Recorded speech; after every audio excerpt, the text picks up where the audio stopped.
Cresci ouvindo suas músicas e minha mãe me pegando pela mão dentro do supermercado e falando: não fica perto do chocolate não, que vão achar que você vai roubar, você é preto. Se o moleque passa o dia escrevendo proibidão, falando que ele quer matar a polícia, algum motivo ele teve. E você também tem problema na justiça? Tem, alguns problemas. Claro. Você concorda que é desigual, né? Totalmente. O que o moleque ganha pra trampar na boca Total. e o que ele ganha pra trampar de motoboy. O sistema, quantos delegados filmaram? Por que só eu fui perseguido? O que eu faço tem 20 caras fazendo. Por que o alvoroço foi com o preto? Cresci ouvindo uma música que falava que você tem que ser 10 vezes melhor pra ser igual.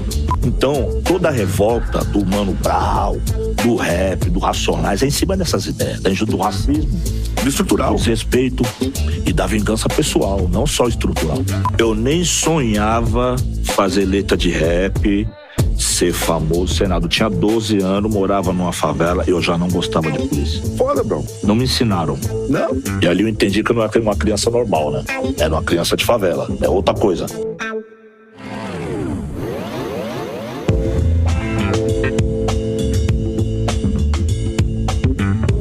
Salve rapa, salve massa! Chegou quinta-feira, esse é o podcast Mano a Mano original Spotify. Estamos aqui. Semaia Oliveira, muito obrigado mais uma vez. Tamo junto, Brau. Fundamental. Pela ala esquerda. Programa hoje importante, de utilidade pública e também polêmico, certo? Pra quem diz que a gente só sabe jogar em casa e com gente que pensa igual a gente, vai segurando. Esse cara é lutador de judô. Hoje ele é deputado federal, eleito pela cidade de São Paulo no Partido Progressista, que ele diz que é um partido de centro. Eu achava que era de direita. Ele é um lutador de judô, participou da seleção brasileira de judô, certo? Alto nível.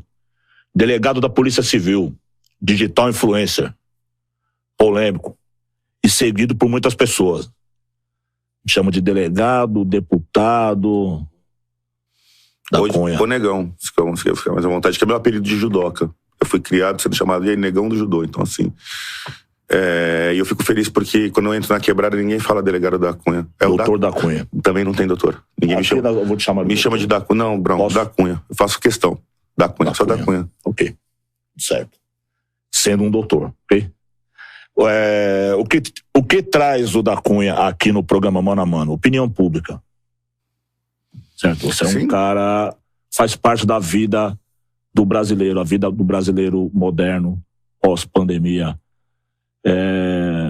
Você faz parte da vida das pessoas aí, de uma juventude que segue você na internet aí. Muitos discordando de você, mas te seguindo. Com certeza. Como é que você vê isso?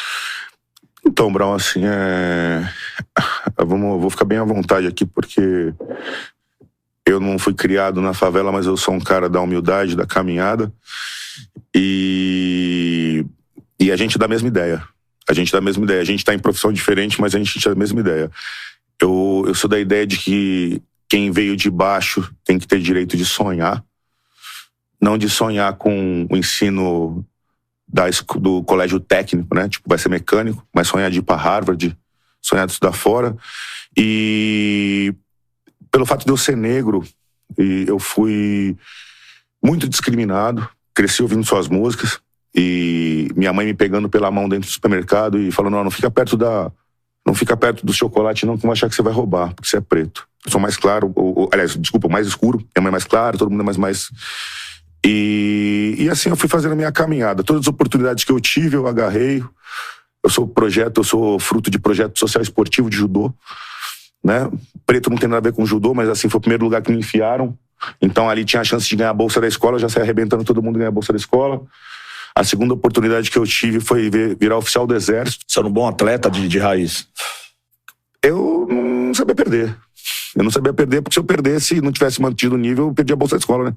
Então, assim, os estudos, tudo dependia do meu desempenho no tatame.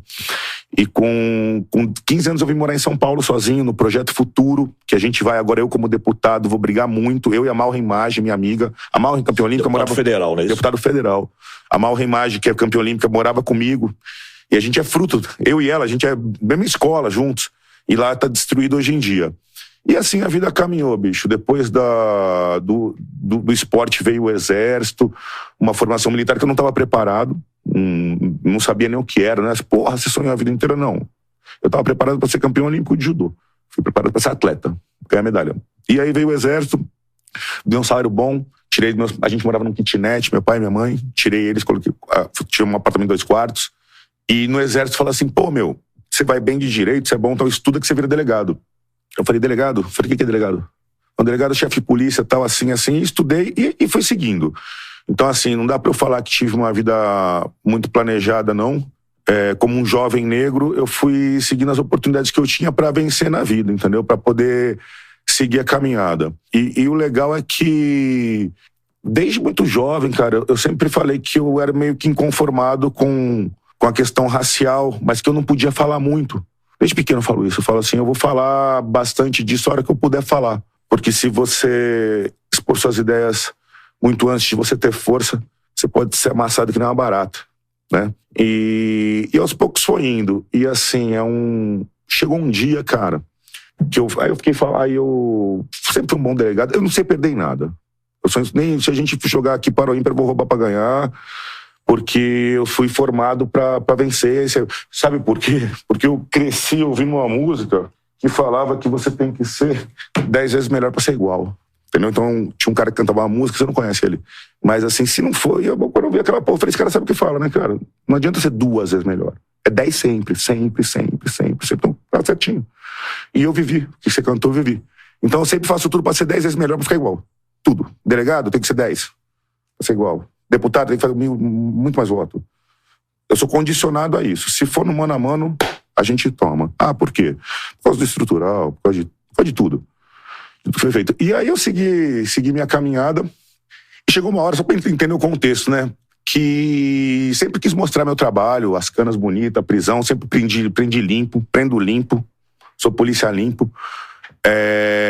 E aí comecei a tomar uns boicotes do sistema, tal, não sei o que lá, e comecei a colocar os vídeos no YouTube. Ô Brown, assim, se você falar que não tem desrespeito, que não tem agressividade, que não tem corrupção, você é hipócrita. Né? Hipócrita eu não sou, já, por isso que eu sou polêmico. Então, assim, toda polêmica, a maior polêmica que eu gerei foi numa entrevista no Podpah, com a molecadinha lá do Podpah, e é uma entrevista de 3 horas lá, tem mais de 11 milhões de views. Então, que eu mandei, pô, cantei sua música no começo lá e tal, e mandei a ideia, tá? Falei, porra, tá errado aqui, tá errado ali. Teve uma ideia que eu mandei, ela falou, meu, se o moleque passa o dia escrevendo proibidão, falando que ele quer matar a polícia, algum motivo ele teve. Então a gente tem que analisar aquela criança, o que traumatizou ela. Porque o Estado tem que agradar. Porra, essa frase aí foi distorcida e não sei o que lá e tal. Mas aquele dia, negão, vou te chamar de negão que eu me sinto à vontade, foi um dia de libertação. Porque eu passei muitos anos na polícia discordando de muita coisa e nunca pude falar. E aquela entrevista não foi planejada, eu tava famosinho já, igual qualquer pretinho, qualquer pretinho que se destaca tava meio perdido pela fama, normal. Você acha isso? E qualquer jogador de futebol que falar que não ficou perdidinho... De fora, eu olhando, vendo o que tava acontecendo com você, veja bem, né? O que o Mano Brown, do Racionais, chamou um delegado, ex-delegado, o atual delegado, pra falar sobre o quê, né? O que tá acontecendo com o Brown, né? Ele tá conversando. Eu vejo de uma forma com um homem adulto. Então, eu acompanhei aquele momento e eu percebi, eu falei, bom, esse cara é diferente, né? Ele tá se aproximando da linguagem da rapaziada, ele é negão, mas por isso mesmo, isso aí vai ser um ponto fraco dele. Esse era de longe. Mas como tudo que eu penso eu penso de forma racial, às vezes eu prefiro não pensar. Esse negão é carta marcada. Ele tá falando muito e falando coisas de dentro e a mão pesa. Vai ser atropelado. Você tinha essa noção? Tinha. Tava totalmente preparado. Quando o canal do YouTube... Por que o canal do YouTube veio? Porque eu fui boicotado pela TV aberta. Quando eu fui trabalhar no fundo da Zona Leste, ninguém queria filmar. E eu falei, vamos filmar e colocar no YouTube. Estourou. Quando estourou, um canal do YouTube que tinha 5 mil seguidores, 100 mil, 300 mil, 500 mil, hoje tem 3,7 milhões. Quando chegou a 1 milhão de seguidores, eu gravava vídeos falando assim, o sistema vai vir pra cima de mim, pra me arrebentar, eu só tô gravando pra registrar. É questão de tempo. E eu tinha uma outra convicção, que eu tinha 2 caminhos, quando eu já sabia, eu sou um cara, eu procuro prever, estrategista. Eu tinha 2 caminhos, ou silenciar e ser morto como mais um, ou ir pras cabeças e ver quem ganha. Eu versus o sistema, pelo menos o microsistema que eu convivi ali, que era a polícia. Mas assim, eu cresci vendo injustiças também, às vezes, dentro da polícia. Assédio moral, o funcionário sendo perseguido, tal, e sem direito de se defender. Então, ali, quando eu olhei, eu falei, porra, cara, tu tá com 4 milhões de seguidores. Você tá sendo vítima de injustiça. Eu não tava sendo perseguido porque eu fui corrupto, que eu matei não sei quantos. O meu problema era que eu fiquei famoso no YouTube, que eu mandava a ideia do meu pensamento. Pronto, isso. Dentro do mundo que eu venho, é bem leve. A treta lá é muito mais nervosa. Então tem muita coisa errada pra resolver, pra querer matar um criolinho que tá fazendo sucesso no YouTube. Então, assim, eu já fui decidido a ir pras cabeças e fui justamente pra dar o exemplo. Podia ter morrido? Podia não ser um deputado federal eleito, podia estar morto aí. Todo mundo que estava perto de mim falou, caraca, recua, recua, recua. Eu falei, se eu recuar, não sou eu que tô recuando, é uma massa que tá recuando. É uma massa de gente injustiçada que nunca ninguém teve coragem. Eu vi você falar nesse momento que você se sentiu sozinho mesmo. Você falou, eu sou o delegado da favela. Você usou em algum momento? Usei. Falei, bom, isso é pesado, isso é grave. E isso merece uma atenção, merece uma reflexão sobre isso. É um momento novo. Eu não conheci delegados negros. Não tem. Apesar do braço armado, é bem negro. O braço armado, no contexto geral, não só da Polícia Civil, não. O braço armado, eles... Tem muitos jovens negros com saúde, altura e o porte físico razoável, mão de obra. Ele vai pro trabalho que o homem branco não quer fazer. Total. Que é o de alto risco, insalubre, ganha menos, tal, e o cara chega e aceita. Então, geralmente, você vai trombar nós contra nós sempre. Total. Mas não na chefia. Na chefia? Não na chefia, na mão de obra. O soldado da Polícia Militar é preto. O investigador já não é preto, porque o investigador é um cargo mais qualificado, nível superior e tal. Então, assim, ó, a nossa cor, ela tá na mão de obra e na tropa. Você consegue ver esse desenho da cor? Por exemplo, total. Chega 2 moleques de moto.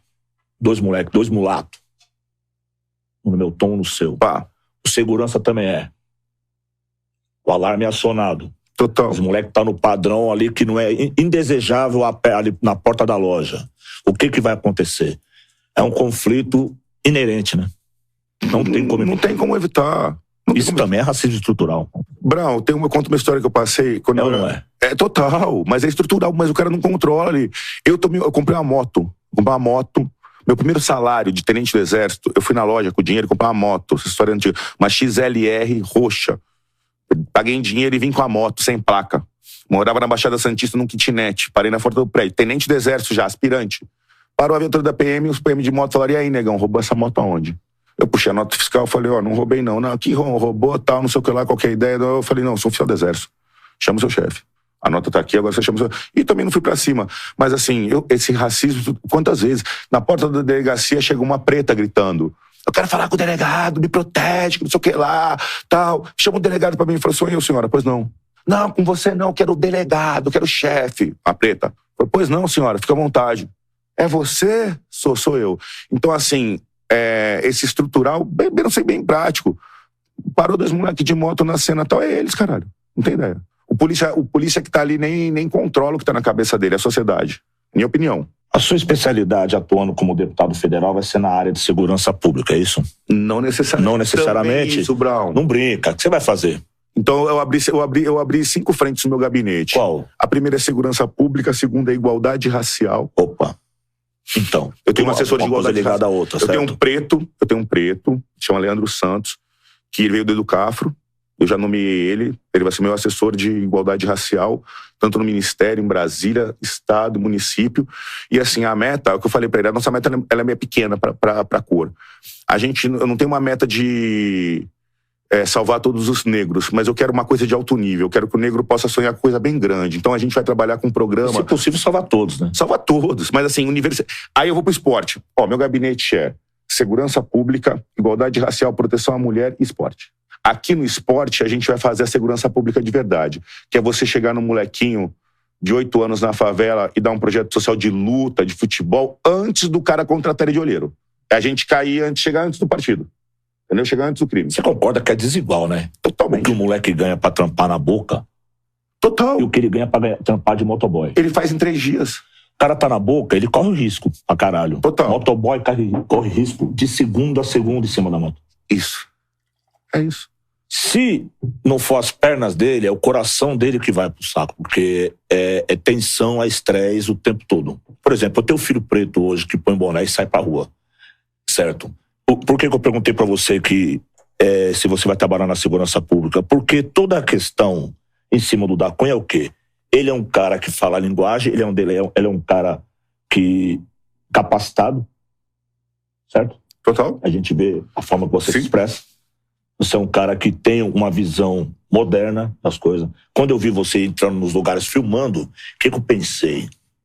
Falei, pô, os caras se ligou que eles sustentam uma indústria disso. E agora eles estão faturando eles mesmos.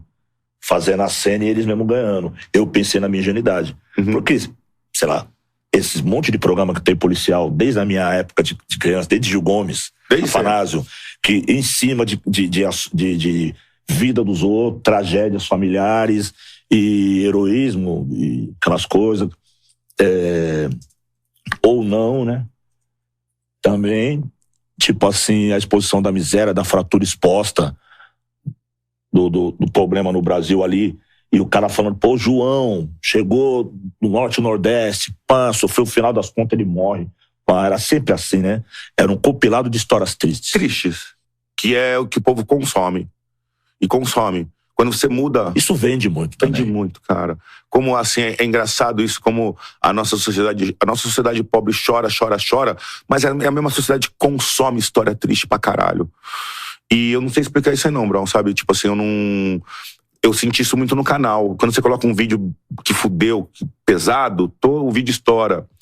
Quando o vídeo é melhor, porque assim, o melhor é não ter crime. Então, quando o vídeo termina leve, uma prisão leve, uma coisa tranquila, ninguém se deu muito mal, não vende tanto. Não vende tanto. É engraçado como o ser humano gosta de ver outro se fodendo. Sabe? Me surpreendeu muito isso. Até eu. Então, assim, eu vendia de um jeito quando eu tava no auge, filmando e tal. Quando eu comecei a me foder, eu vendi bem mais. Se liga, contexto político, da qual você faz parte fortemente. É louco, é que você é negro, né? E olhando de fora, você faria parte de um partido de direita, que são ali, você vê que o núcleo da inteligência dos partidos de direita são de pessoas brancas, da classe média alta, que poucas relações tem com gente do nosso povo. Total. Pouca relação tem com o nosso problema, com as mínimas coisas. Você também tem problema na justiça? Tem, alguns problemas. Claro. Como eu também tenho. Todo mundo. Em algum momento, vamos ter problema na justiça. Exato. Todos. A forma do julgamento é que é diferenciada. A cor das pessoas. Quantos delegados? A mão do sistema pesa. Quantos delegados filmaram? Por que só eu fui perseguido? Tem mais 20 aí, ó. O que eu faço tem 20 caras fazendo. Por que o alvoroço foi com o preto? Por quê? Explica pra mim. Você entende também que tem uma parcela... Olha só, por que eu tô te falando isso? A grande maioria... Quem me mostrou o seu trabalho foi o pessoal da Quebrada. Me mostrou. Você já viu os caras? Teve as ideias dele? Nem era eleição ainda. Deixa eu ver. Já tinha passado. Não era o foco. Era segurança. E você falando sobre o crime organizado. Você elegeu o crime organizado como sua meta de trabalho. Eu, particularmente, não acho que o crime organizado é o grande problema da segurança pública, mas isso é uma percepção minha. Você não precisa falar sobre isso. Tranquilo. Tá? Eu acho que acontece muito mais crime aos sábados e domingos quando os trabalhadores estão na rua. Sim, é quando a disciplina vai pro saco. Tô contigo. É na pista que acontece. O sem controle. Não é dentro da favela. Não é dentro da favela. Entendi. Você não precisa fazer apologia nem nada. Não entendi a caminhada, tranquilo. Certo. Então, o que acontece? O que as pessoas esperam de um delegado negro que fala a linguagem, que fala, eu sou o delegado da favela, tô batendo de frente e vou ser perseguido por isso, mas tô firmão, tô fortão, e você foi eleito. Como você quer contribuir? Brown, eu vou bater exatamente no meio. Eu tava vendo agora a comissão de transição, agora se cria o Ministério da Segurança Autônoma ou não, tal, e tem um ponto ali que eu acho que é o maior conflito entre a favela e a polícia, tá? Que chama-se abordagem policial. É bem simples o que eu vou falar, mas é bem complexo. Então, assim, quando você entrevista uma pessoa, seja ela branca, negra, de classe média, classe alta e tal, o maior trauma que ela tem da polícia é a abordagem policial. Porque um dia ela tava no carro, que parou, não sei o que lá, tal. Os negros, então, negão. Tem várias histórias. Várias abordagens. Posso falar algumas pra você, de agressão. Desde agressão covarde, xingamentos racistas, ofensas à minha mãe Eu já vi de tudo. De tudo, e já passou de tudo. Eu conheço seu livro, conheço seu filme, conheço sua vida toda. Eu sei da abordagem daquela primeira, você foi espancado pra caralho. Me tal. quebraram. E se não fosse tua mulher gritando, você ia morrer. Sim. Foi a tua mulher que te salvou. Foi. Ela fez o escândalo certo pra você não ir pro saco. Porque ia assumir Eu tomei um pau, irmão. ia assumir na vala na Guarapiranga. E já Sabe era. quantas cabadas no joelho? 10 no direito, 10 no esquerdo, umas 10 na cabeça. Eu pensei que ninguém apanhava na cabeça. Isso é abordagem? Eu pensei que ninguém apanhava na cabeça pra não dar exame de delito. Mentira. Apanha assim. Companheiros de trabalho. Então, assim, Brown, a abordagem policial, quando a gente tem um filme chamado Os Infiltrados, que o cara fala no começo assim, quando você tá com uma arma apontada na sua cara, um cano apontado, um cara com o dedo no gatilho, que diferença faz se o cara do outro lado é polícia ou ladrão? Ele pode puxar e a tua vida tá num movimento de dedo. Então, assim, não tem nada mais covarde do que uma arma apontada na cara. Vou perguntar uma coisa. Manda. Desculpa cortar sua raciocínio. Eu sei que você é um cara... Tranquilo, tá aqui, tá guardado. Você, pá. Eu falo pra caralho. O braço armado, seja ele qual for, de qual lado estiver, ele não costuma ouvir ninguém também. Não, quem tá com a arma manda, velho. Quem tá com a arma, não. Com uma arma apontada na sua cara, qual que é a diferença? Qualquer momento. Triscou o dedo. Você não acha que alguns caras de dentro da polícia, e pode ter também na rua também, no crime também, o tal do curioso, ou do emocionado, ou do vingativo, aquele cara que tem problema pessoal mal resolvido e vai descontar em alguém. Tô ligado. Esse cara não tem que andar armado, né, irmão? Como é que é o critério de escolha do corpo? Policial? A psicologia dos caras. Que tipo de cara é escolhido pra fazer parte do corpo policial? O louco, o que mata, o que pensa, o que ouve? Que tipo de perfil? A psicóloga que tá fazendo o concurso seletivo lá, ela vai buscar o estabilizado, ela vai buscar o mais normal, que é o que o padrão quer. O cara que vai seguir a disciplina e a hierarquia. Só que assim, você tocou num ponto que é o trauma que o cara tem antes, o que o cara carrega. Você pode falar isso aí, porra, o que o cara carrega. Então assim, só que tem muito cara que tem trauma, porque ele era atirado, ou que ele não sei o que lá, tal. E aí o cara com a arma na mão, seja ele pro lado do ladrão, pro lado do polícia, ele vai cobrar bronca. Ele era chamado de pretinho, de gordinho, não sei o que lá, e na quebrada ele tal, não sei o que lá. E o cara, muitas vezes, vai cobrar bronca com a farda e com a bandeira do Estado. Entendeu? Do mesmo jeito que vai cobrar bronca quando ele vira disciplina na favela. Então, isso aí é questão pessoal, cara. Eu acho que o poder, ele pode vir de várias formas. Agora, se você vai ser o cara ou não, se você vai ser um líder ou não, é como você gerencia esse poder. Por exemplo, quem aponta a parte frágil da corda? O moleque preto da boca da favela. Total. Você sabe disso? Total. Tranquilo. Eu vi você falando assim, não é a cor que determina o suspeito.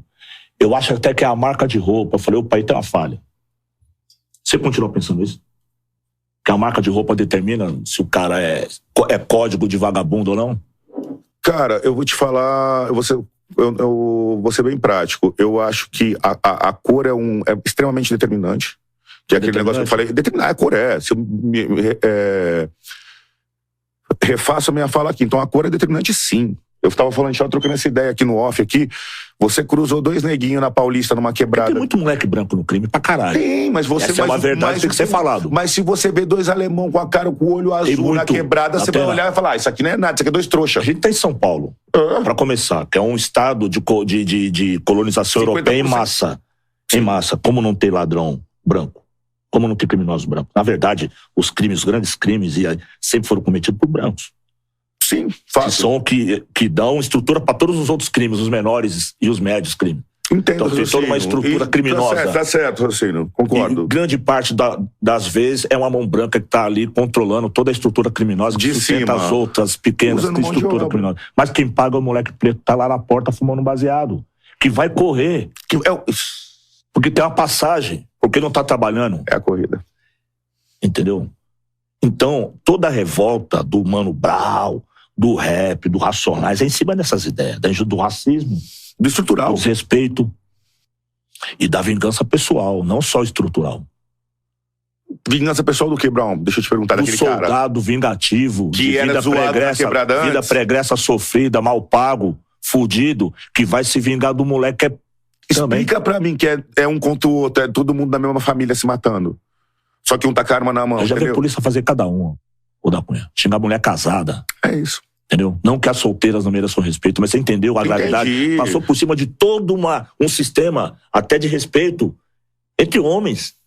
Que tem o machismo também, que a gente também é machista, a gente é. Agora não houve respeito nenhum quando você chama a mulher casada de vagabunda no meio de uma abordagem. No meio da abordagem. Só porque você não gostou dela. É isso. Galera, assim, essa agressividade da abordagem, é o que a gente tá batendo. Essa agressividade da abordagem, ela é extremamente delicada. Um dia eu fui no Love Funk gravar com os moleques do funk. Virei pra eles, falei, meu assessor tava comigo, Gabriel. Falei, pô, o que vocês não gostam da abordagem? Da abordagem na quebrada. Vocês não gostam do que xinga? Eu, inocente, né? Falando, não é que xingar pode, a gente não gosta de ser arrebentado. Xingar não pode. Não. Mas entendeu o nível do moleque? Eu tô contigo, não, mas o moleque chegou pra mim. Eu falei assim, eu achei que o limite do problema, eu falei, porra, é o xingamento. Ele falou, não, doutor, vai mais. A gente toma mais. Então, assim, quem sabe o que acontece às 3 da manhã na quebrada, depois da meia-noite, é só quem mora na quebrada. Aquela parte da sociedade, com todo respeito, da classe média, que tá com a vida estabilizada e tal, ela não quer saber disso. Ela não quer enxergar isso. Entendeu? Então, assim, quando a gente para discutir a abordagem policial, tá? Em sentido amplo, a gente tá discutindo essa agressão, o xingo, tudo que tá errado. Tudo que tá errado. Entendeu? Eu acho que tem uma agressão que a gente também precisa pontuar, que é a agressão antes de sair de casa, né? Uma pessoa, um jovem, que antes de sair de casa já sente medo de ser abordado. Meu companheiro passa por isso, por exemplo. Meu companheiro, antes de sair de casa, tem medo de correr o risco, porque isso pode acontecer. É o ponto. Eu acho que é o ponto. Tô contigo e não abro. Eu sou preto, gente. Eu sou preto, não nasci delegado, não. Eu virei delegado com 26 anos de idade. Até os 26 eu fui abordado pra caralho. E é por isso que eu não gosto de abordagem pesada. Isso eu suporto. Aqui, ó, no couro. E aí eu acho importante trazer só alguns dados de 2021 que foram publicados esse ano, né, pelo Fórum Brasileiro de Segurança Pública, que em 2021 a gente teve 47.503 mortes violentas. 47 mil. 47 mil. Quantos pretinhos? E aí, desses 47 mil, 78% são negros, né, das vítimas de homicídio, e 84% das vítimas de mortes cometidas pela polícia. Me coloco do lado de vocês. Saio desse lado da mesa aqui, vocês estão olhando para um delegado, nós estamos para um preto. Falei 10 vezes. Eu nasci preto, depois eu virei delegado. Então, assim, a gente tem que acabar com essa porra. Mesmo porque o delegado tem que fazer o certo. O delegado tem que fazer o certo. Ele tem que proteger a sociedade. Minha função é proteger a sociedade. Esse número aí, eu fico até arrepiado. Quando eu olho pra cadeia e vejo, sabe, a cada 10 é 8 preto e tal. E eu tô do outro lado, gente. Agora, não vamos também confundir, achar que fazer o certo é matar branco igual, não é isso? Não, certo? Cara, não tem que matar, tem que prender e cumprir a lei sem esculacho. Vocês estavam falando antes do efetivo policial, né? Do fato de pessoas negras serem... Exatamente, mas números de 2020, também do Fórum Brasileiro de Segurança Pública, mostrou que o efetivo preto é menor, que a maioria dos policiais são brancos. Uhum. Então, naquele período era 56,8% de brancos e 42% de negros. Agora deve estar meio-meio. Pode ser que seja meio-meio, mas os policiais negros, mesmo sendo minoria, são os que mais morrem. Sem dúvida. Somos a mão de obra. A gente não pediu pra vir naquele navio. Entendeu? Então, assim, Cara, você perguntou o que você vai fazer do seu mandato? Segurança pública. Pô, a segurança pública a gente tem que dar pacificação, tem. Mas assim, eu me sinto bifronte. Eu me sinto que eu tô dos dois lados. Me sinto à vontade. Então, assim, do mesmo jeito que eu tenho que prender mais... Você falou da quebrada, né, do crime organizado. Sabe o que é o crime organizado que eu não gosto? Não é dos líderes do PCC, isso aí é um tráfico internacional. Eu não gosto do crime organizado da caixa baixa que oprime a favela. Você acha que com esse salve que é dado nas quebradas, da Cunha, não salvou muita vida, não? Imagina São Paulo, só pra terminar. Manda. Com essa propaganda que o último presidente fez de vender arma pro cidadão. Ao mesmo tempo que também é vendido bebida, é vendido todo o resto do combo. Da bomba. É vendido todo o resto. Continuou vendendo carros, bebidas alcoólicas. Tudo. E armas agora. Porque o último presidente fez uma campanha maciça para vender arma. Porque ele acha que o povo armado não será escravizado. Eu pensei que esse slogan era nosso. Do escravizado. Bolsonaro foi escravizado quando? Ele é italiano com alemão, parece. Porque slogan não serve para ele. Né? Então, quer dizer, mas quando ele fala isso pra uma massa negra, cabe que nem uma luva. Falar... Povão, compra arma, que vocês vão precisar. Vai ter uma guerra civil contra o crime organizado, que vocês que vão resolver o problema do Brasil da corrupção de 500 anos, é você que vai resolver com essa arma. Imagina se não tivesse, Dacoy, um salve para contar até 10 antes de dar um tiro. É dele, porra. Quantas vidas não economizou? Eu sou de 70, você é de quando? 77. Quase uma década. Eu sou da época que tudo era resolvido na bala. Na bala. Não tinha ideia. Não tinha ideia. Capão foi tricampeão em homicídio. Tricampeão. Não havia solução para aquilo. Já existia toda a estrutura que tem hoje. E não conseguia resolver. Era um drama. O drama da morte, né? Virou disco. Gravei disco inteiro falando isso. Então, essa questão é uma questão delicada. Já fui perguntado várias vezes, assim... É muita hipocrisia você falar que a liderança que o crime organizado, que é o que o PCC, tá? Não tem frescura não, que o PCC fez na favela, que o tribunal do crime, a sintonia tal, que isso não segurou, se você falar que isso não segurou o homicídio, vou usar fútil, besta da favela, tipo assim, filha da puta, qualquer treta no boteco, pá, facada. Briga de jogo, Brown. Briga de jogo. Eu tenho uns amigos que... não morria na briga de jogo? Eu tenho amigos, inclusive alguns finados, que na vida pessoal, o cara é uma moça. Dentro de campo, o cara era um diabo. Monstro. Ele era capaz de matar alguém naquele momento. Da pelada ali. E sai treta fora e morria gente. Se ele é uma moça, ele também podia matar alguém, hein, Brown? O ato falho, vai, Papo Brown, machista, é verdade. Mexe, Capreta. Papo machista, vai. Não, deixa, nem edita essa parte. Fica aí. Deixa ele tomando a comida. É isso, Brown. Mas tem fundamento sim, tá? Tem fundamento sim. Omissão, o Estado deixa muito espaço. Tem fundamento. A hipocrisia admite que não. Mas também eu queria só fazer um adendo só pra fechar. Do mesmo jeito que diminuiu o índice de homicídio, gerou um poder numa caixa baixa, um poder de domínio da favela, às vezes dá uma molecada de 15, 16, o caralho, que oprime trabalhador, motorista de ônibus, todo mundo. Então, assim, tem um bifronte. O homicídio merda, o homicídio fútil, acabou. Mas tem uma galera que a facção empoderou na favela que muitas vezes pesa a mão e oprime. Então, como tudo, tem dois lados, do meu ponto de vista. Tem um outro lado também que escapou da mão até da facção. Isso, Brown, obrigado. Porra, caralho. Escapou. Essa é a real. Essa é a real. Os caras não foi criado pra prender, nem punir ladrão. Isso. Demorou. Então, de repentemente, a criminalidade explodiu também ao ponto que perdeu a mão geral. Perdeu a mão geral. Aí eu isso decidiu a eleição. Pra caralho, entendeu? Mas assim, hoje em dia quando eu falo do Bezerra da Silva, a favela sente saudade, na minha opinião, do malandro antigo, do malandro que segurava a favela. Tem uma segurada hoje em dia que é essa, tem uma segurada, mas assim, também tem uma degringolada, uma falta de respeito. Acho que tem dois pontos que eu vou trazer aqui, Brown. Um deles é que no primeiro episódio que a gente abordou segurança pública, a gente trouxe 2 jornalistas especialistas na época, muito bons. Mas teve uma pergunta que você fez, que eu acho que o da Cunha pode especificar melhor, que é quais são os direitos de uma cidadã e de um cidadão na hora da abordagem, tanto durante quanto depois. E eu acho que depois dá para abordar um pouquinho a situação dos policiais como trabalhadores. Quais são as principais reclamações, salários, que a gente ouve muito, né, Brau? Que tem uma taxa de suicídio, que eu também pesquisei, que entre 2020 e 2021, 166 policiais entre militares e civis, mas a maioria de militares se suicidaram.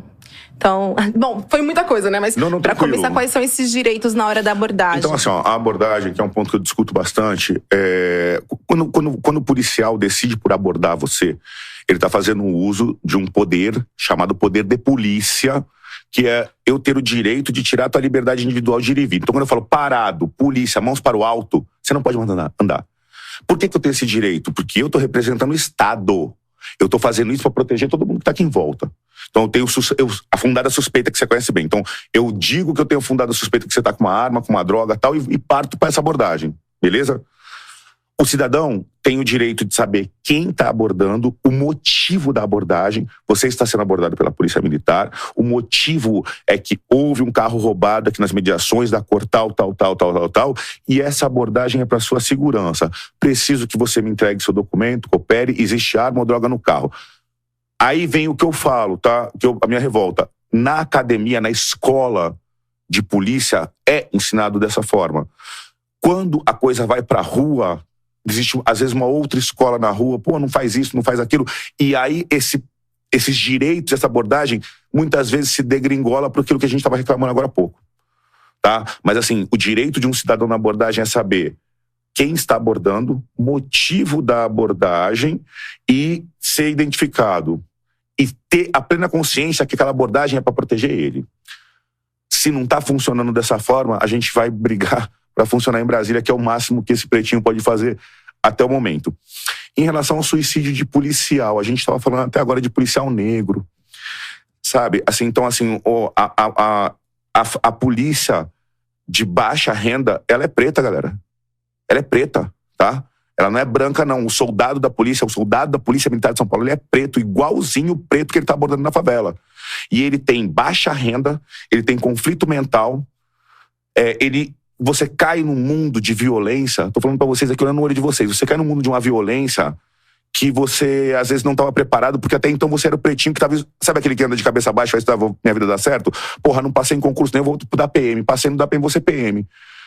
Aí, quando você entra no mundo policial e você é inserido no mundo de violência, uma série de conflitos. Então, assim, policial se matar, infelizmente, triste falar isso, mas é coisa normal.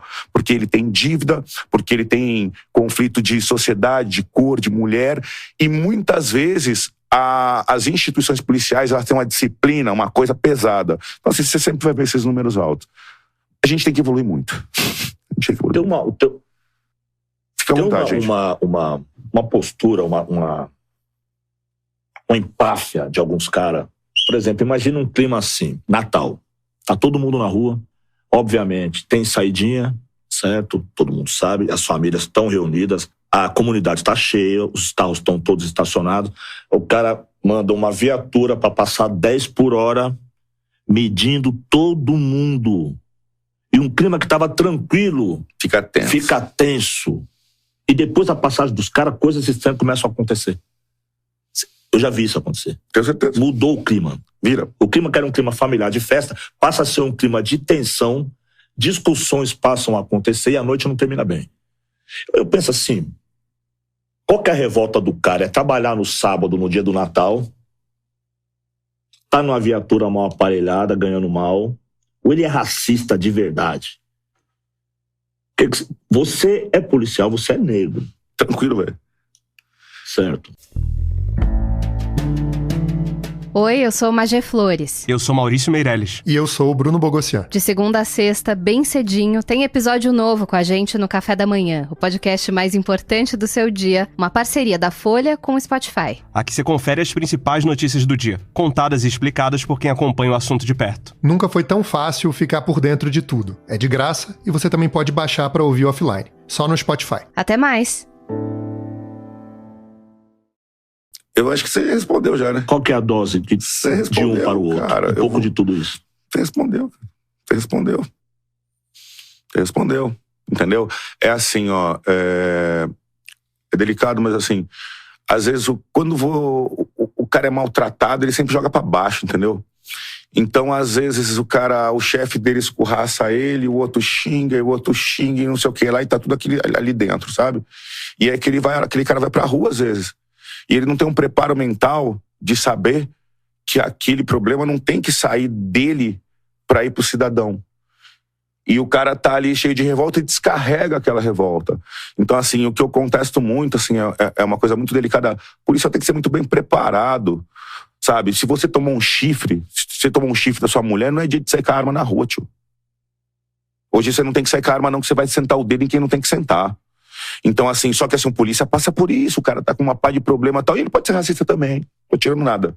Mas assim, olha o somatório que você me deu. Entendeu? Olha o somatório. Então, é muito delicado. A gente começou nossa ideia aqui, você abrindo muito, falando, caralho, é isso que eu não consegui entender até hoje. É o preto abordando preto, é o preto esculachando o preto na abordagem, mas que tava sendo esculachado outro dia, que é o que eu nunca fiz. É isso que eu nunca fiz. Eu falo, não, esculachar não, velho.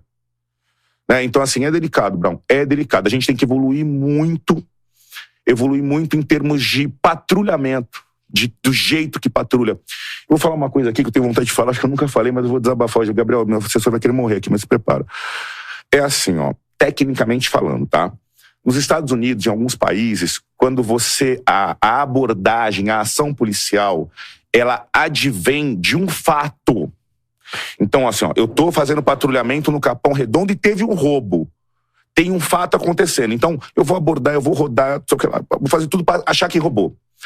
Você tem países de primeiro mundo, cara, não tô falando que tem que ser no Brasil ou não, que a polícia, ela, em tese, se não tem um fato acontecendo, ela tem que deixar o direito de ir e vir do cidadão fluir. Não intervir, entendeu? Você tem que deixar fluir. Você vai intervir quando tiver um fato. Mas assim, porra, o que eu tô falando aqui é totalmente pesado pra mim. Fala, então, entra no Capão, entra na quebrada pra patrulhar, não aborda ninguém, toma um tiro na cara, tal. A gente sabe também que aqui é bruto, tem sistema bruto. Então o sistema do Brasil é extremamente delicado, mas vamos falar de onde funciona? Da onde funciona, a polícia aborda quando ela tem motivo pra abordar. Senão a sociedade tem que rodar, a sociedade tem que andar. As pessoas têm que ir, voltar, cumprimentar, tal. Aconteceu o fato errado, polícia. Entendeu? Mas assim, qual que é a cultura policial da quebrada no Brasil? É delicado pra caralho. É uma brisa. Cultura escravocrata? Pra caralho. Dos dois lados. A gente é funcionário em tudo. Perseguir índio, perseguir negro. Negro, índio,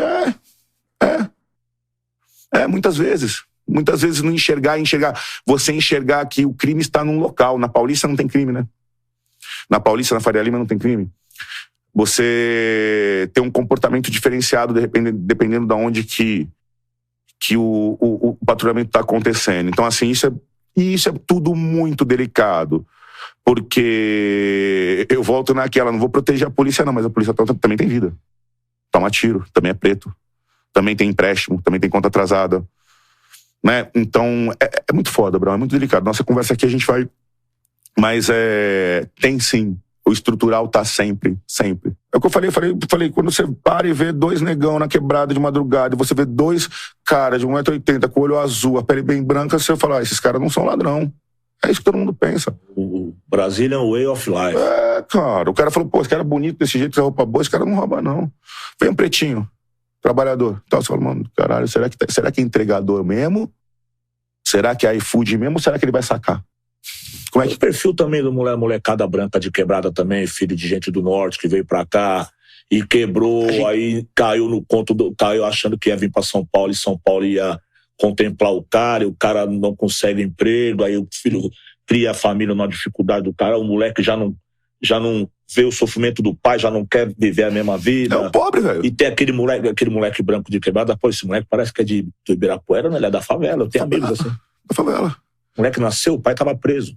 É isso aí, pra caralho. O moleque desce a escada até hoje. Você viu o moleque? Você pensa que ele nasceu no Itaim. Ele sofre de onde ele sofre o racismo, sabe o ponto que vem? É louco. Não sei. Talvez me conta essa aí. Eles não vão gostar disso. Ele quer cantar rap. Aí vai ser tirado pelos pretos, né? Ele vive esse drama, entendeu? Ele é filho de um cara, ele nasceu, o pai dele estava preso. Ele cresceu indo ver o pai preso. Ele nasceu dentro da favela. Ele não é um conto, ele não é um discurso da esquerda ou de um cantor de rap. Ele é a verdade. Ele não é preto. É fato. Isso é o Brasil, tá? Mas, nessa conta é 10 para 2. A cada 10, 8 pretinhos e 2 nordestinos brancos. Ele existe também. Existe. E aí, eles ouvem a gente. Eles ouvem. Os moleques brancos vêm falar comigo. O que eu posso somar? Eu sou branco. E aí? O que acontece? E agora? O que eu faço, Brau? Eu gosto do Brau, eu gosto do Racionais. Como é que eu faço pra ajudar? Bora, vamos trabalhar, vamos cantar. Não é tua cor que vai te impedir. Não é tua cor que vai te impedir de cantar. Entendeu? É a tua caminhada. Esse negócio de cor é muito delicado. Que cor, cara? Não tô dizendo também que ele vai ter vida boa, porque... Não, se fode também. Entendeu? Se fode também. Pra sair da favela é uma luta, velho. É um fenômeno social, mas esses caras vão mais longe, sabia? A gente tá aqui, eu tô vendo várias mulheres negras aqui, né? E assim, eu tô contratando uma assessora em Brasília, no meu gabinete, negra, seus 45, 50 anos, tudo, orçamentista, trabalhando no governo a vida inteira. Fui entrevistá-la, né? Eu falei, ela trabalha na presidência da República há 15 anos, concursada. Eu falei, foi difícil, amiga? Ela falou, foi. Eu falei, como é que você aguentou 15 anos na presidência da República com essa cor e mulher? Ela falou, engolindo sapo atrás de sapo, abaixando a cabeça, fingindo que não entendi o assédio, mas eu tô aqui. Eu falei, então já era, então nós fechou. Fecha comigo aqui que agora você vai ser prestigiada. Então, assim, esse preconceito aí que tá nelas, tá em todo mundo, que a gente não consegue controlar essa caca aí que fizeram em 1888. Entendeu? Foi muita cagada a abolição da escravatura no Brasil. Eu entendo uma coisa também, eu vou falar uma coisa aqui também, bem escorregadia, bem perigosa. Essa coisa de associar o negro ao crime é uma coisa tão defasado e tão arcaico que por isso que as coisas não são resolvidas não são resolvidas. O que eu vejo? Da onde surge uma classe negra de direita feroz? Da onde surge? Da raiva dessa associação que ele odeia da pessoa da raça dele com coisas que ele odeia. Coisas que ele realmente não faz parte e não quer fazer parte. O cara pensa que eu sou negro e eu tenho um combo de coisas que ele já sabe sobre a minha vida. Ele tem o que? Um case de informações ao meu respeito, que se ele pegar 1000 pretos, ele pensa que 1000 pensam iguais. E não pensam. Vestem a mesma roupa, torce lá pro mesmo time. Não. São completamente diferentes. O povo negro é tão complexo quanto qualquer outro povo, e talvez mais. Talvez mais. Eu também não vejo essa união entre brancos, não. O branco, ele lá em cima, no topo da sociedade, ele se junta e festeja. Tô contigo. Não sei se eles são unidos. Então, o que acontece? Eu vejo da onde você é representado, inclusive. Foi pessoas simplesmente que apresentaram você para mim, o seu trabalho. Negros que querem estudar, que cultuam a religião deles, muitos são evangélicos, que tem também, é um fenômeno também, os negros evangélicos. Igreja pentecostal, nosso povo está muito lá dentro. É um fenômeno, é bom pra caralho. Uma verdade. Eu acho bom. Também acho. Acho bom. Eu acho que cada um com seu Deus e sua crença. Fortalece o homem. Fé. Demorou. Então, eu vejo um povo negro de direita votando em coisas aparentemente de direita. Então, muitos não vão entender. Por quê? Porque é quem está mais perto do perigo, da bala perdida. Morou? Está mais perto do que o Brasil tem para oferecer de perigoso. Para quem está perto. Situação insalubre, de perigo. Não só no mercado de trabalho, como na própria moradia. Na quebrada. Na própria moradia. Não tem nada mais insalubre do que a quebrada. Você acabou de falar do que o teu filho está perto da biqueira, chegou a viatura e ele correu. Existe esse perigo. Eu não estou dizendo que a biqueira é o problema da quebrada, não, tá? Total. Não estou dizendo isso, tá bom? São vários comércios que tem na quebrada, inclusive a biqueira. Tá? Se você quiser consumir drogas, álcool. Se você quiser consumir drogas autorizadas, você não precisa ir muito longe, você vai achar ali. Já homem na estrada já falava disso, né? Então, assim, a gente acaba sendo redundante na mesma ideia. Mas agora ele está de frente com um cara que é deputado federal, certo? Você vai morar em Brasília? Morar pelo menos de segunda a quinta. Vai e volta. Se você vai enviar projetos. Sim. Quem aprova? Congresso. Congresso aprova. Assim, Negão, foi lá deputado federal, qual que foram as duas primeiras questões que eu estava batendo, né? Que eu estava discutindo. Dos dois lados. Um aumento no efetivo policial para gerar mais segurança e uma reforma, uma grande reforma no sistema policial brasileiro. Porra, da Cunha, o que é sistema policial? A gente estava falando de abordagem. Então, assim, a gente não para estudar a polícia. Como a polícia tem que cuidar do povo. Então, tem um monte de país aí fora que as coisas funcionam e dão certo. Que a abordagem é bem feita, correta, que você vai desmontando. Então, assim, você tem que ser polícia pra esquerda e pra direita. Porém, nos Estados Unidos, você viu como é que é lá, né? É foda, bro. Mas tem coisa boa lá também, mundo. Cara. Tem coisa boa lá. A população carcerária do mundo é lá. É lá. O negócio lá é duro. O racismo lá, o conflito de cor lá é pesado pra caralho. Mas você tem situações, às vezes, de... Não só nos Estados Unidos, de abordagem, de condutas policiais, vou falar mais democráticas, menos agressivas. Então, assim, a gente precisa parar pra estudar a polícia, parar pra ver modelos de polícia. As polícias são diferentes no mundo inteiro. Não tem um padrão de polícia. Mas, assim, o que acontece é que dentro do mundo da segurança pública, a bola só vai rodando. Vamos tocando, prendendo, soltando, muda uma lei, muda outra. Nunca pararam para estudar, para ver. Não existe uma grande reforma. Entendeu? Então, assim, como é que você vai resolver se você não vai buscar uma solução? Acho que vocês estavam falando agora, do Congresso, da Câmara dos Deputados. Em 2018, a gente tinha 14 deputados ali entre militares, bombeiros e policiais. E agora, nessa eleição, serão 44 representantes. E aí, conhecido aí como a bancada da bala, né? Bancada da bala. Você concorda com os projetos que estão, né? O que você acha que influi essa presença? Influencia? É uma influência positiva ou negativa na Câmara? Assim, a questão da bancada da bala, né? É uma bancada grande. Eu já tive reunião com eles em Brasília. Sou o único negro da bancada da bala. E assim, a mentalidade, você tem um conflito na bancada da bala. Você tem uma pessoal da esquerda querendo uma política criminal mais liberal, né? Às vezes muito. Você faz parte da bancada da bala. Não tem como não fazer, eu sou delegado. Certo. Eu já cheguei sendo absorvido, entendeu? Sim, você falou, eu falei, é verdade. Ele faz parte da bancada da famigerada bancada da bala. Não tem como, negão. Você já chega e você é delegado e você faz parte da bancada da bala. Você acha que tinha que ter um dos nossos lá, entre aspas, negros? Tô lá. Ou você vai falar, o Brau chamou um delegado dos nossos. Calma, rapa.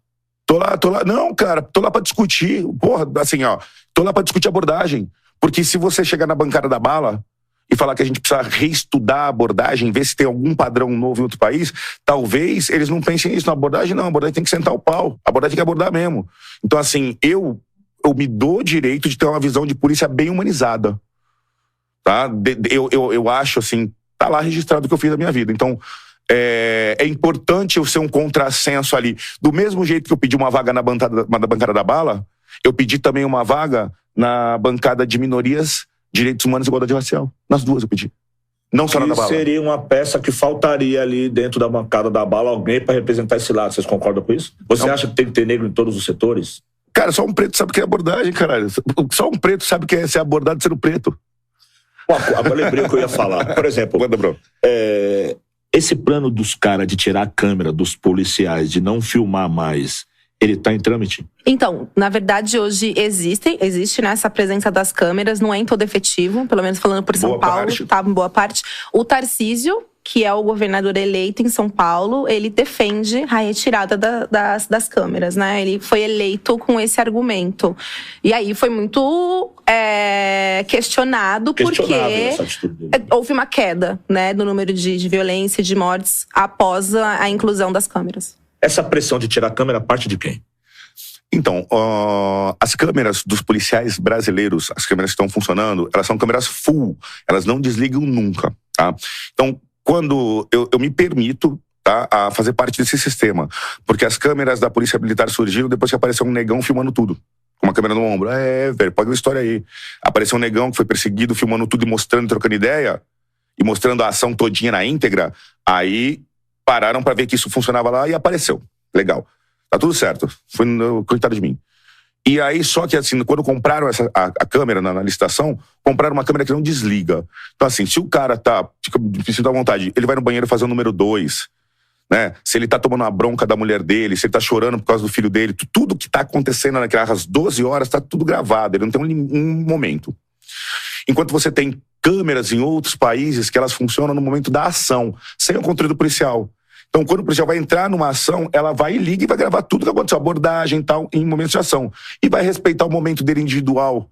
Porque depois, dentro de 12 horas uma viatura, você passa 6 horas patrulhando e não tá acontecendo nada. Às vezes conversando com o teu parceiro como é que tá a mulher, a patroa e tal. Então, essa é a questão. Eu sou a favor da câmera. Mas eu acho que essa câmera, a gente tem condições de ter uma tecnologia que preserve o direito do cara ir no banheiro e fazer o número 2, Brau, entendeu? Porra, velho, o cara tá indo fazer o número 2 e tá com o bagulho ligado. É isso. Mas eu totalmente a favor da câmera. A favor da câmera. Fui eu que comecei. Mesmo porque não tem porquê. Você que começou. Eu que comecei, velho. Não tem porquê. Você começou antes? Comecei. E assim, quando eu comecei, todo mundo falou, caralho, vai. Você acha que isso humanizou o policial, por exemplo? Isso fez o seu número de seguidores te acompanhar, crescer? Não, isso fez a minha equipe mudar o padrão. Tá? Isso aí fez assim, porque aqui é sem hipocrisia. Então assim, você solta um palavrão. Não tô falando de grosseria, não. Tô falando você só, porra, e quando você tá sendo filmado, você não quer errar em nada. Então, assim, o ser humano, ele demanda controle. Todo ser humano sem controle, ele tende a fazer merda. O ruim tá dentro de você. Né? Então, assim, a câmera, na minha equipe, ela deu um padrão homogêneo, um tipo de tratamento Mudou todo mundo. Eu senti a minha equipe mudar quando a gente começou a filmar. E senti a minha equipe fazer uma polícia mais profissional. Então, cara, eu vi a transformação, os números estão mostrando aí, e não tem, eu acho que a gente tem que... Porra, velho. O louco é o seguinte, aí a gente vai estar aqui falando, pô, o Brau tá falando com o delegado ali e tal, legal, rapaziada da quebrada. Só que a quebrada, o que acontece? A rapaziada tá na esquina, tá ali fumando trocando ideia, só que a mãe do cara tá na igreja. O pai tá trampando, quando tem o pai. O irmão tá voltando da escola também, pode ser assaltado no caminho também. A vida tá aí. Tem a malandragem, às vezes você tem, sei lá, de 6 irmãos, tem um dos 6 que fica na esquina fumando um baseado. Ele é o tido o malandro. É aquele cara que tem mais dificuldade de arrumar um emprego, tá sempre ali fumando, sabe de tudo, conhece os pontos da quebrada, sabe os carros que chegam, os carros que saem. Tem que ter alguém. Esses locais tem que ter. É o equilíbrio da quebrada. É o cara que vai fazer o corre ali do morador que tá sufocado sem arma. Ligado? É isso mesmo. É o que acaba acontecendo. Muitas vezes chega ali, o cara ali, o problema é uma briga de casal. Resolve O cara quer pegar a mulher na mão. Aí chega o problema lá pros moleques. Aqueles moleques lá, novinho, mano. Tendo que resolver um problemão desse. Entendeu? Então, a autoridade que o moleque tá tendo ali, e, pô, tudo que você quer ter quando você tem 19, 20 anos é autoridade, irmão. Uma família pra te proteger, pra te reconhecer. Autoridade, responsabilidade também. Porque tem moleque que realmente é emocionado. Tem ali a responsabilidade, primeiro. Tem uma responsabilidade ali. Não, com certeza. Uma decisão ali, que é o tal do tribunal, que muitas vezes o tribunal é ali mesmo. Não é tribunal, não. Eu li 300 caras no sítio, não. É ali mesmo. É um bate-boca ali mesmo. O cara chegou lá, a mina chegou com o nariz sangrando. Quem foi? Foi você. Você é ali que resolve. É isso aí. Tá ligado? E isso você pode evitar muita coisa. E muitas coisas são evitadas. Porque eu sou dos anos 80. Igual a gente começou a falar aqui. Onde resolvia na bala. Na bala. E quando não era na bala, era na faca, era na garrafa, o mais forte sempre vencia. Levava melhor. Não havia justiça, não havia debate, não havia desenrole. Tá ligado? É delicado, Brão. É delicado. É os moleques fazendo a função do Estado. Se você pegar o que você tá falando, a gente jogar isso na Suíça, ou às vezes a gente jogar até num estado brasileiro onde tem pouca favela, pouca quebrada, pouco problema, você vai ter um policial comunitário fazendo esse trampo. Papo reto. Aonde funciona? Não vai ter os moleques. Vai ter um polícia que conhece todo mundo da quebrada, tal, que é um guarda ali e tal, não sei o que lá. Então, onde você tem a ausência do Estado, o poder não admite folga. Se tem algum poder, alguém vai exercer. Então, assim, se a favela ficou anos e anos quebrada porque o Estado não chegava lá para resolver esse pequeno problema da discussão do nariz quebrado, alguém chegou e tomou uma frente e tá resolvendo. Infelizmente, tá resolvendo e tá pacificando. E aí, nesse caso, você acha que isso tem justificado, por exemplo, o crescimento e o fortalecimento de milícias ou de justiceiros? Você acha que esse é um dos caminhos? Eu acho que falta polícia. Eu acho assim, enquanto sempre que faltar o Estado, alguém vai ocupar. Pode ocupar o crime organizado, pode ocupar uma milícia, pode ocupar uma igreja. Mas assim, aonde tem sociedade e o Estado não tá atuando para regulamentar, para cuidar, puta, aqui não aparece polícia de jeito nenhum, alguém vai comandar aquilo. Entendeu? Alguém vai comandar aquilo. Então assim, a ausência estatal, respondendo diretamente, a ausência de Estado faz crescer crime organizado, faz crescer milícia, faz crescer outros poderes. Alguém vai exercer o poder. Vidas salvas é tão importante, ou é o mais importante de tudo. Vida salva. As vidas que são salvas. Eu sempre parto desse princípio. Se tudo der errado, teve uma coisa que deu muito certo. Muitas vidas foram salvas. Entende? Onde eu quero chegar com isso? Se isso fosse revestido em dinheiro, vidas salvas, mortes evitadas, indenizações do Estado, vidas não perdidas em forma de dinheiro. Esse dinheiro iria para o cofre de quem? Entendeu? Quem decidiu isso? Quem evitou essas mortes? Esse dinheiro iria para o cofre de alguém. Vamos transformar isso em dinheiro, porque quando o Estado não funciona, ele também não pode receber. Delicado. Ele também não pode pôr a mão no orçamento do barato, já que ele não resolve. Quem põe a mão no orçamento? Onde que vai, né? Você vê, eu acho que esse cálculo que você está colocando de vidas evitadas em relação à presença do crime organizado ali na quebrada, então tem o debate e tal, e morreu menos gente, eu ouso falar que esse cálculo não é feito pelo Estado. O Estado não vai fazer... eu não estou falando que está certo ou não, mas é uma conta que eu acho que o poder estatal não vai sentir isso, não vai fazer. Mas é uma realidade. Lógico que o que eu estou falando aqui só agressivo para pessoas que perderam a vida, famílias das pessoas que perderam vida nesse tempo, de lá para cá. Pessoas perderam vidas também. Muito menos do que era nos anos 80. A rapaziada mais velha, que infelizmente é cada vez menos, né? A minha geração sobrou pouco. É nossa, sobrou pouco. Morrendo. A minha geração sobrou pouco, cara. A gente é daquela época que não viu o dilúvio, mas pisou na lama, né? Eu vi muita coisa. Aquela malandragem que o Bezerra da Silva cantava, ela também foi extinta. Foi. Ela foi extinta por uma malandragem mais nova. Não foi só pela polícia. Porque aquela malandragem não servia mais. Ela era arcaica, violenta e usava a força para resolver tudo. Veio uma malandragem mais jovem que já não usava tanto a força. E foi uma geração que engoliu a outra. Entendeu? Até chegar do jeito que tá. Ou veio perfilando. Brown. Sofisticando, entendeu? Quando o PCC é fundado em 93 e os caras criam um estatuto, a gente conhece muito bem o estatuto, ali tem as leis básicas. Então, quando aquele estatuto foi imposto na quebrada com mão de ferro, deu esse resultado, né? Então, assim, por quê? Porque a facção partiu de uma premissa, para alguém morrer, para alguém ser executado na quebrada, tem que ter um motivo. Tem que ter motivo, tem que ser justificável, tem que ser plausível.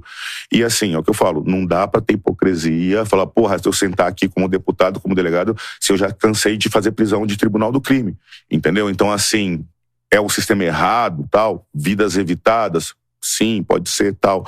Só que assim, essa malandragem nova, que você tá falando que veio, ela é desse jeito porque ela veio com uma regra no estatuto. E ela cumpriu aquilo que estava no papel. Essa malandragem veio mudando. Já veio mudando, mas... No final dos anos 80. Veio evoluindo e depois alguém escreveu, velho. Antes dos caras. Você acha? Antes de 93? Já veio a transformação anterior? Já veio antes. Aí tu tá me ensinando.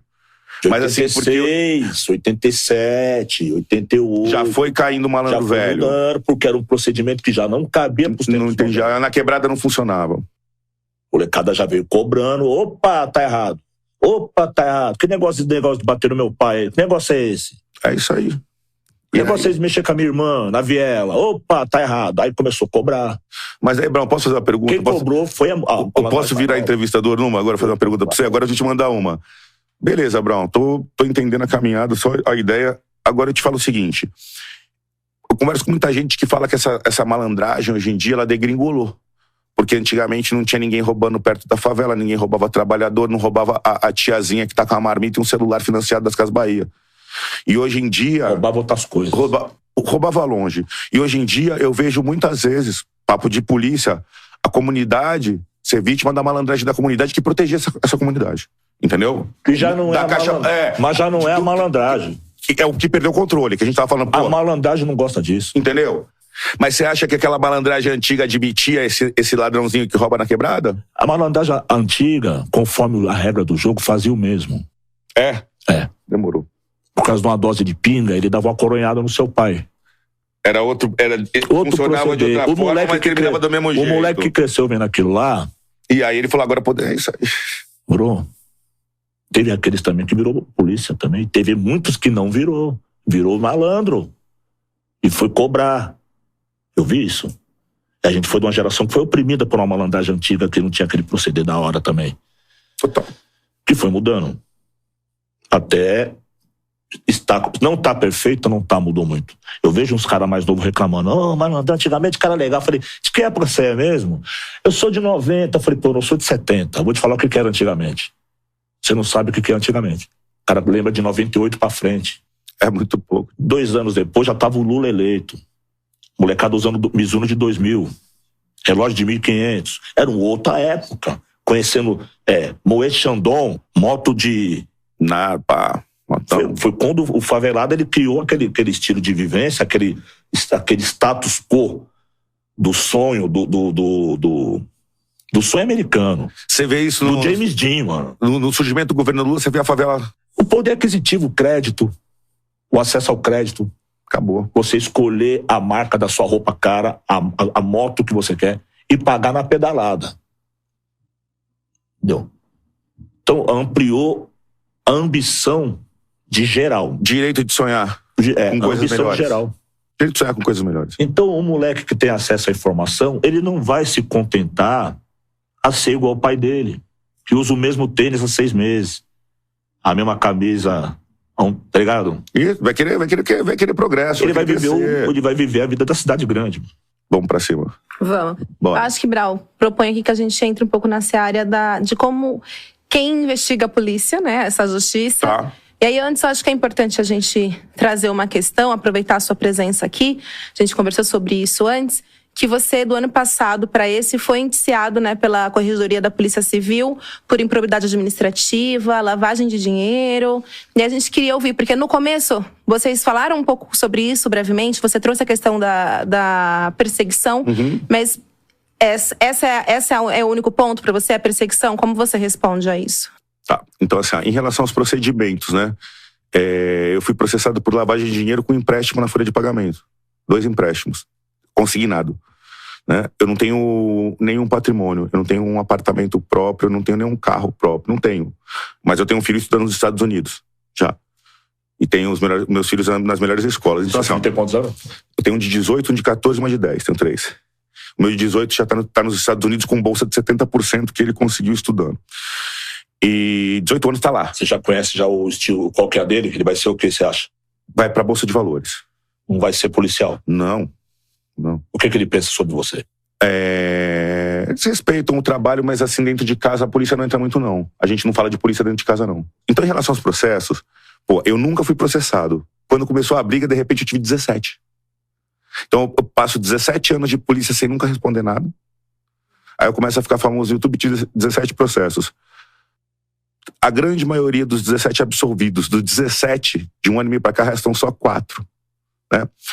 Um deles é porque eu falei que tinham ratos e raposas na cúpula da administração que roubaram, né? Esse aí. O outro é essa lavagem de dinheiro. Os 2 processos foram arquivados na justiça criminal, no juiz, só que você tem a justiça administrativa. Então, assim, tá tudo arquivado já. E tá correndo na mão de quem eu, em tese, xinguei. Entendeu? Mas, assim, são situações já superadas. Nada tinha consistência, assim, é muito tranquilo eu falar. Eu respondi processo por causa do PET que eu usava, lavagem de dinheiro consignado, porque eu falei num podcast isso, porque eu falei que a polícia tinha que estudar mais abordagem. A grande maioria dos meus processos vieram por opinião, porque eu tô fazendo aqui agora. Por expressar essa opinião, às vezes, contra uma mentalidade institucional. Então essa parte aí tá superada. Hoje, sou delegado de polícia da ativa, tô de férias. Como eu trabalhei bastante, tinha bastante férias acumulada, eu tô tirando 2 meses de férias para tomar posse de deputado. Mas hoje, qual que é a tua situação da Cunha? Delegado de polícia do 23DP. Era para eu estar lá trabalhando, né? Mas eu tô de férias nessa situação. Então, em relação a isso, normal. A outra que eu... Posso trazer só mais um ponto? Manda. Que recentemente saiu que o Tribunal Regional Eleitoral de São Paulo desaprovou as contas da sua campanha. Não vi nenhum posicionamento ainda seu sobre isso. Você tem algum posicionamento para dar? Então, eu tive uma dificuldade com as contas de campanha em relação a uma empresa de panfletagem que eu peguei e contratei, a gente contratou a empresa para panfletar e o cara não cumpriu o esperado. Inclusive, eu esperava ter bastante voto a mais. Eu esperava ter uma votação mais expressiva e não tive. Então, assim, essa questão ela vai reverter para o cara que prestou o serviço, que não prestou direito, e eu vou ter que recuperar dele e prestar essas contas. Mas isso não influencia no mandato. Isso influencia na restituição desse valor, caso não seja comprovado o serviço, entendeu? Mas já estamos correndo atrás, já o sem vergonha vai ter que pagar de volta. E aí eu não tenho números aqui, Brau, mas acho que é legal ouvir de você se você acha que a Corregedoria da Polícia Civil, a Corregedoria da Polícia Militar cumpre o papel de investigar os casos em que policiais são acusados, porque a gente vê muitos casos em que houve um confronto X, tantas pessoas morreram e o policial ou não é julgado ou é liberado muito cedo. Então acho que existe um pouco dessa uma ideia nebulosidade. também. Assim, eu vou falar que eu não posso concordar, porque eu tomei 17 processos, um atrás do outro, e bem rápido. Né? Eu fui 17 processos. 17, Brown, de uma hora pra outra. De 0 pra 17 por causa do YouTube. De 0 em 17 anos com 0. Estourou na mídia, 17 processos em 3 meses. Então é mágica? Então eu passei 17 anos, eu era legal. Ficou visado, né? Aí, de repente... Então, assim, eu vou falar pra você que pra mim a corregedoria funcionou muito bem. Eu apanhei pra caceta. Mas eu vou agora responder a pergunta tecnicamente. Eu acho que as corregedorias, as duas polícias, tá? Aqui, tô defendendo o técnico, são bem fortes. O que bate lá, o que chega é apurado, e é apurado firme. Só que, aí eu vou entrar no mérito aqui da quebrada, no mérito de negão. Muitas vezes não chega. Porque às vezes quando dá aquela quiçaça na rua, que não sei o que lá, às vezes algum cidadão de bem foi desrespeitado. Se esse cidadão, alguém chega, não vai, não denuncia, e o conhecimento não chega, não tem como a corregedoria atuar. Entendeu? Tem que chegar na corregedoria, tem que chegar lá, é uma denúncia. Eu fui abordado, fui xingado, esculachado, o nome do polícia era tal, e pá. Cara, assim, bem à vontade. Chegou, a corregedoria mói.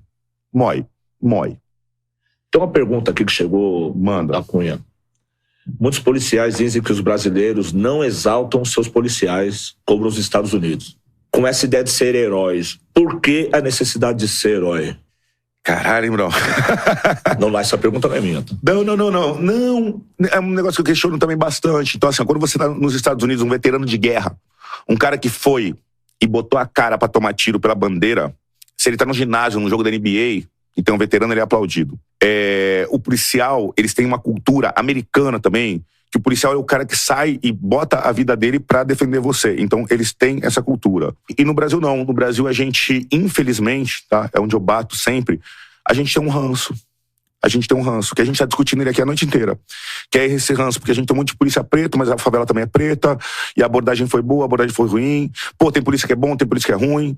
A polícia não tem salário, a polícia tá fudida, então ela não tem que reclamar. Então, assim, o que eu questiono, acho que muito do que eu tive de problema dos processos que eu respondi, são esses questionamentos dessa relação favela, povo brasileiro, polícia, que é uma relação que eu juro pra vocês, assim, a gente pode quebrar a cara aqui horas, é difícil de entender e de resolver. Entendeu? Então, assim, é muito delicado. Muito delicado. Às vezes, no Brasil, o cara não gosta da polícia, mas ele nem foi vítima de nada na polícia, já não gosta porque a polícia é foda. Porque ele cresce ouvindo aquilo, ele não cresce ouvindo na quebrada que a polícia é boazinha. Então, mas eu olho pra tudo isso, porque eu olho pro policial, a gente tá falando do policial de suicídio, e o policial também é preto. Então, no fundo, é 2 pretos se matando, não sabe nem pelo quê. O da Cunha, se liga. Eu nem sonhava fazer letra de rap, ser famoso, ser nada. Eu tinha 12 anos, morava numa favela, eu já não gostava de polícia. Foda, bro. Não me ensinaram. Não? Foi um medo que eu senti e uma palavra que eu ouvi. Uma humilhação. Sentir medo humilha. Pra caralho. Então, quando eu senti medo de um policial dentro da favela, ele me intimidou fortemente, eu era uma criança. E ali eu entendi que eu não era uma criança normal, né? Era uma criança de favela. É outra coisa. Né? E parece que isso é anormal, né? Ele não teve respeito nenhum por uma criança de 12 anos. Um curioso, né? Então, imagina. Hoje, tudo parece ser lacração.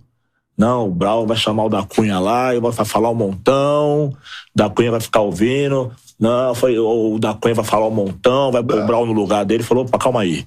Primeiramente, tem que buscar o melhor diálogo. Debate, ideia. Não uma ideia suja. Ideia limpa. Total. O melhor diálogo, a utilidade. O que vai ser, você é um deputado federal eleito. É uma realidade. Não é uma promessa. Já tá atuante. Eu também tô atuante. Pra caralho, tô muito orgulhoso. Tô vendo o seu trabalho. Forte. Você veio de Santos, através do esporte, você depois o exército, polícia e agora na política. Eu sempre na música, agora tô aqui no podcast. E esse momento fez a gente tá aqui nessa ideia que pra muitos falou, Brown é corajoso. Porque avalanche de crítica, a gente já sabe que vai ter. Sempre. Agora, tem uma coisa que me incomodou, é quando alguém desconfia que a gente é covarde, isso me incomoda demais. Porque as redes sociais, elas são o mal necessário. O que eu vi na rede social? Falar, o Brau só leva lá gente que pensa igual ele. Eu falei, é mesmo? Tá bom. Vamos ver se o da Cunha pensa igualzinho eu, né? Não que foi eu que decidi, tá? A decisão foi em grupo, o seu nome sempre esteve, né? Uma honra, cara. É uma honra aqui. Pela representatividade, até nos números na internet, e na relevância entre os pessoal que a gente convive. Certo? Eu espero ter feito uma abordagem diferente, tirado questões que você não tenha falado ainda, e fazer com que as pessoas que não te conhecem ou não me conhecem tirem proveito de uma ideia. Eu prefiro entender que você vai ser um político que vai lutar pelos mais fracos, da forma que eu vejo você falando. Certo? Não interessa se você é policial, eu não sou, e cada um no seu cada um, certo? Muitas vezes eu critiquei a polícia. Com raiva de verdade, não raiva importada nem pirata, tá? Raiva de verdade. Do fundo do coração. Do fundo do meu coração, eu fiz aquela rima do raça do caralho. Tem que respeitar meu ódio. Aquilo não foi pra me criar em cima de ninguém, não. Tá? É bom que todos eles saibam disso. Foi pra me criar, não. Eu tinha ódio mesmo. E o ódio tem que se respeitar. Eu era um moleque pobre do braço fino, sem condição de fazer mal pra ninguém. Eu era um vítima. Mas eu tinha aquele ódio. Igual eu, milhares, milhões tem por aí. Bom, Daquê, considerando tudo o que o Brau acabou de dizer, né? Qual é o risco que você acha que você corre de ser um delegado, né, um policial, e estar aqui trocando essa ideia, ouvindo o que ele acabou de te dizer? Então, assim, eu acho que existe uma barreira de comunicação muito ruim entre a quebrada e a polícia.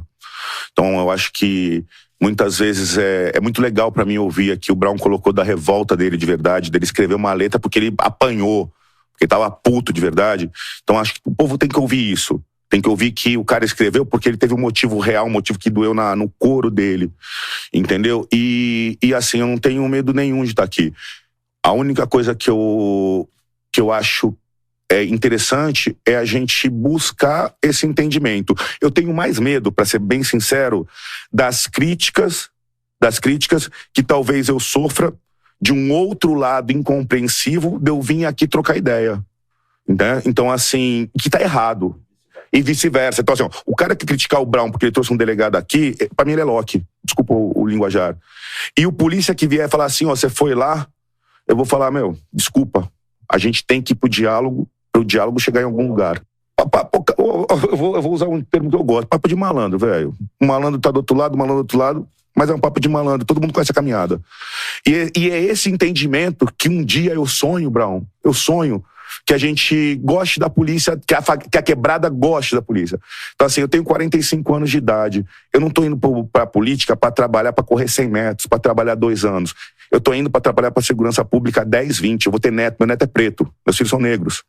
Né? Então, assim, o que eu quero lá na frente é que o meu filho, o meu neto, quando for abordado, né, que ele seja abordado de uma forma correta. Eu quero que acabe o estrutural e eu quero que tudo seja uma coisa só, porque no fundo, 50% desse país é preto, não importa o lado que esteja. A das maiores críticas que eu tomei, das maiores porradas que eu tomei na minha vida da polícia foi o seguinte, você acabou de falar, escrevi aquela letra porque eu tinha ódio de verdade. E aí tem alguém que escreve um funk proibidão, tem alguém que agride a polícia de outra forma e tal. A polícia é o Estado. A obrigação da polícia, eu não sou polícia, eu sou um membro, mas a obrigação da instituição polícia é proteger o cidadão. Então, assim, o que eu coloquei, se o cidadão parou para escrever mal, parou para xingar, é obrigação do Estado perguntar e questionar e trazer esse cidadão pro lado. Então esse é o questionamento. Então, assim, eu acho que o Estado tinha que, as pessoas são insatisfeitas com a polícia, aonde é que a polícia está errando para eu conquistar teu coração? Eu quero que você me aplauda que nem o cara aplaude o policial nos Estados Unidos. Então, assim, só que eu fui muito criticado por colocar a necessidade, por colocar assim, nós, polícia, a gente tem que ir perguntar, falar, o que vocês estão puto? Estamos puto com isso, puto com aquilo, com a abordagem e tal. Eu prefiro que você seja um bom policial e faça o certo do que seja um verme. Entendeu? Inspiração pra letra de rap. A gente não ganha nada com isso. Não. Mesmo porque, pra mim, é até uma questão. Não pode perder ninguém. Nem o moleque que tá na escola e nem o moleque que tá na boca. Não pode perder ninguém. Tem que recuperar todos. Demorou, é isso aí. E esse critério não tem. Que a gente entra. É o debate eterno. Bom, esse foi o original Spotify mano a mano com Forte. Doutor da Cunha. Muito obrigado, Semael Oliveira. Nós. Tamo junto, forte abraço.